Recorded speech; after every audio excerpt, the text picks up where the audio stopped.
افتخاراتم بوده ها. جدی؟ بله. من 3 تا افتخار داشتم آقای فردوسی پور.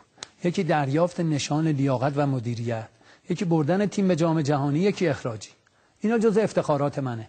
به خانومم و بچه‌هام و مادرم برادرام هم گفتم همیشه کنار من.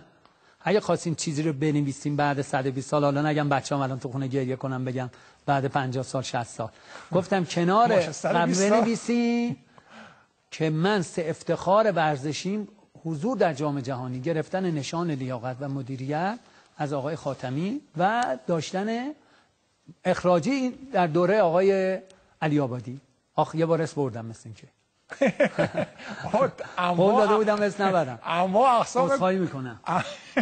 ولی شما انواع اقسام کدا رو دیگه اگر مهم نبود یه دپارتمانی در فیفا اف سی به وجود نمیاد که ما همیشه در آسیا یا اول بودیم یا دوم. الان ما در آسیا 6م هستیم. من ایراد این فدراسیون رو نمیگیرم. من اول به شما گفتم ماموریت فوتبال چی هست؟ ماموریت فوتبال اینه که یه سری جوان رو انتخاب میکنن از لیگ‌های مختلف.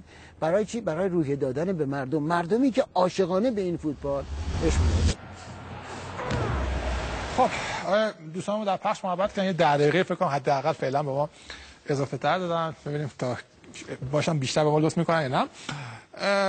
در مورد فوتبال پاک شما چند جایی صحبت کرده بودید و چند سال اخیر فوتبال ما.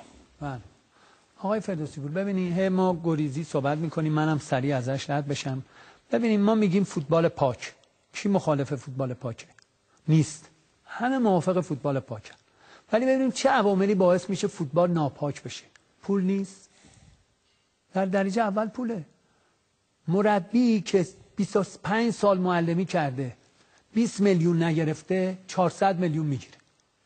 فوتبال ناپاک فقط مال بازیکنه؟ مال داوره؟ فوتبال ناپاک مال مربی نیست؟ تو این مملکت 400 میلیون میگیره. پول کیلو سیستان و بلوچستان، مناطق محروم. واقعا دولت الان نباید بیاد اینو بگه آقا من برم در این فوتبال یا دخالت کنم ببینم مربی که با 25 سال معلمیش 20 میلیون 30 میلیون نگرفته سالی 400 میلیون میگیره. فوتبال ناپاک لله هر کدومشون آوردین اینجا، این 18 تا مربی تیم برتر و دست پایین‌تر، بگو تو این 3 ساله چقدر گرفتی؟ 1 میلیارد مثلا. 1 میلیارد نفری. پروفسور حسابی تو دورانش، پروفسور صمیمی، حالا یه چیزی اسم آقای دکتر حسابی اومد بگم، زنده یاد میگفت شناخت انسان‌ها به احترام، محبت، درستکاریه. حالا ببینیم واقعا این 3 فاکتوری که ایشون نام برد امروز وجود داره؟ احترام، محبت، درستکاری تو جامعه ورزش. من با جای دیگه کاری ندارم. واقعا ببینیم پروفسور سمیعی تو 3 سال 1 میلیارد در میاره؟ مغز تمام رئیس جمهورها و صدر اعظما تو دست اینه. چه پولی داریم به مربی میدیم؟ کدوم مربی؟ 12 تاش نیم فصل برکنار میشه، دوباره میره یه تیم دیگه 400 میلیون 300 میلیون. شما از اونی که دم از فوتبال پاک میزنه بگو بیا اینجا بشین بگو چقدر میگیری. اگه گفت سالی 350 میلیون 400 میلیون، بگو حقیقتا تو 40 میلیون هم میارزی که 400 میلیون میگیری. این فوتبال پاکه؟ مربی بگیره بازیکن نگیره، مربی بگیره خبرنگاره نگیره، همه اینا به هم مثل یه زنجیر تسلسلوار به هم چسبیده. اگر ناپاکه تو هم تو رأسشی، تو قیمت 400 میلیونه 500 میلیونه. حقیقتا بیایم به دادش برسیم. آقای فردوسی پور، من و آقای فرکی 13 میلیون و همین آقای محمد مایلی کهن 12 میلیون. تازه میگه پول من ندی، من رفتم از سایپا گرفتم. شاید هم راست بگه، یادم نیست. من میگفتم 2 شغله ها رو یه پول میدیم. چطوری حالا شده حقوقا 400 میلیون 500 میلیون؟ بازده چی؟ شما یه فوتبال یه مربی بیاد اینجا بشینه به منم زنگ بزنه بگه آقای دادخان فردا تیم ما بازی داره، شما بشین تماشا کن، من 10 تا تاکتیک میزنم تو زمین. تیمم این شرایط داره، هیچی خدا شاهده. عرض کردم که 2 تا تیم اصفهانی یه ذره به فوتبال شباهت داره، کاراشون بازی میکنن، یکیشون با خلاقیت و کارهای تاکتیکی، یه دونهشون زوبا هم کارهای تاکتیکی. کارهای فردیشون خب به خاطر اینکه بازیکن به نام نداره سخته. آقای فردوسی بقیه تیم‌ها یه فوتبال معمولی دارن بازی میکنن. من توی یه دونه شبکه‌های تلویزیونی گفتم فوتبال ما داره مخارج حرفه‌ای میشه، از نیمه حرفه‌ای هم پایین‌تره. این پولا از کجا میاد خرج میشه؟ شما اول فصل 15 میلیارد میدی به یه مدیر، میگی برو بچرخون. 15 20 میلیارد 100 میلیارد 50 میلیارد میدی فدراسیون فوتبال. چرا کسی به من نداد من فوتبال بچرخونم؟ این زمان شما یادتون باشه یه اتفاق افتاد، داستان بازی راهن و صنعت نفت و بله. اتفاقات بود. بعداً یه اتفاقات لیگ ما اصلا شد 18 تیمی و خب اینا حالا شما بگو این نقطه ضعف من بوده یا نقطه قوت من؟ نه اون خوب بود که اونجا تحت شرایطی تو برنامه‌تون اومدی گفتم نمیذارم صنعت نفت آبادان به این شکل بیاد بالا. من رفتم همین آقای مصطفی که الان صحبت میکرد آورد صنعت نفت آبادان بالا. چی شد؟ 20 میلیارد 15 میلیارد 10 میلیارد هزینه کردن دوباره صنعت نفت رفت پایین. اینا پولای کیه؟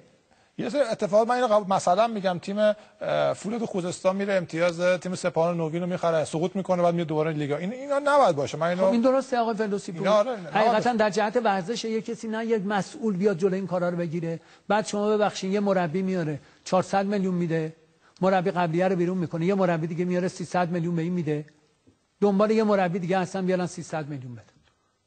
برای چی؟ شما باشگاه اول این مملکت پرسپولیس تو یه سال 1 میلیارد به 3 مربی داده. آریهان، وینگادا، قطبی. پول کی؟ و یه استادیوم یه زمین چمن نداره روش تمرین کنه. مدیریت باشگاه مینازه، استقلال مینازه. ببین امروز بحث فنی میشه، مدیریت باشگاه استقلال میاد میگه سازمان تربیت بدنی بخش کارشناسی ضعیفه. منم میپذیرم. ولی آیا شما کارشناسی ورزش رو شما واسه بکنی؟ شما مال ورزش نیستین. اجازه بدین ورزشکارا بیان اینجا بچرخونن. آقای فردوسی پور چرا یه قهرمان ملی، یه پیشکسوت ملی نباید بیاد مدیر باشگاه بشه؟ تمام مدیرای باشگاه‌های ما یا صنعتی ام یا ارتشی و سپاهی ام یا مدیرایی ام که هیچ جا ندارن میارن میذارنشون اونجا. برای چی آخه؟ پس این قهرمانا برن همه تو خونه بشینن دور از جون کانسر بگیرن و سکته کنن و سر و سینه هاشون درد بگیره بمیرن، بذاریم رو پولمون بگیم تا هستم رفیق ندانی که کیستم روزی به سراغم آیی که نیست. بدیم زیر تابوتش عکس بندازیم. خب اینا رو میارین سر کار. مریض میشه میشن مشاور، سکته میکنه براش حقوق میذارن. خب چرا زنده‌اش یادش نمیکنی؟ در حسرتم از مرام این مردم شهر، این جامعه زنده کش مرده پرست تا هست به ذلت ببرندش به جفا، چون مرد به عزت ببرندش سر دست. میگم شما یه پا غلام پیروانی هستید. من غلام پیروانی نیستم، ولی یه موقعی هست که آدم، من لیسانس اولم ادبیاته، بعد لیسانس تربیت بدنی شدم و فوق لیسانس و دکتراش. اینی که للهی آقای فردوسی پور آدم دلش، من اینا رو که میگم تبلیغ برام نیست. من یک معلمم با 31 سال و 11 ماه. 32 سال چی میشه؟ واسه که یا 19 بهمن میشه 32 سال. میخوام اینو بگم آقا فردوسی چی میخوام دیگه؟ 2/3 عمرم هم رفته. دلم برای این جامعه جوونم میسوزه و میتپه که دلم میخواد این جامعه رشد کنه. ما دست گذاشتیم روش. شما اگه یه سری اتفاقات میفته، ما فکر کنم 5 دقیقه دیگه 4 ببخشید یه چیزی گفتی از آقای پیروانی چون که مال شیرازه. ببخشید اجازه بده اینو بگم. 4 دقیقه فرصت داریم ما. من اینو 20 ثانیه میگم. یکی از مسئولین رفته بوده به شیراز قبل از انقلاب، میبینه درختای دور میدون زند شیراز رو همه رو کوتاه کردن. شهردار میخواد، میگه چرا این کارو کردی؟ میگه واسه که اون مجسمه معلوم بشه. میگه این شهردار رو برکنار کنی. میگن چرا؟ میگه میتونست 1 متر سنگ بذاره زیر من برم بالا، نه یا 200 تا درخت رو بزنه. للهی نیام درختای خودمون رو بزنیم. جوانای با استعداد تو این مملکت هست، بیاریمشون همش نزدیک خودمون رو نبینیم. هی این حلقه ها رو از هم باز نکنیم، بیاریم دور بدیم. من 50 سالم بود بازنشستم کردم، بسمه. حالا این نسلی که هست تو این کشور میفهمه من خدمت کردم یا نکردم. آره ما این 3-4 دقیقه من اگه برگردیم به دورانی که شما در واقع رئیس فدراسیون بودید، یه سری کارهایی که اون موقع انجام میدادید الان میکنید. مثلا اون اصراری که سر فینال جام حذفی بازی معدنچی و کاظمیان و اون اتفاقات و شروع جنجالا اون موقع بودی، آیا باز همینقدر اصرار میکردید الان باشم؟ اگه مثلا الان اون برگردید به همون موقع؟ بله قانون بوده. من مطابق ببینید آقای فردوسی پور هیچ موقع نخواست کسی اینجا اینو باز کنه. ما قبل از بازی آقای دانشور هست از 4 تا تیم امضا گرفتیم که هر کدوم از این 4 تا تیم، نمیدونستیم کدوم تیم میاد به فینال، از این 4 تا تیم به فینال رسید یک بازی برگزار میشه در مشهد.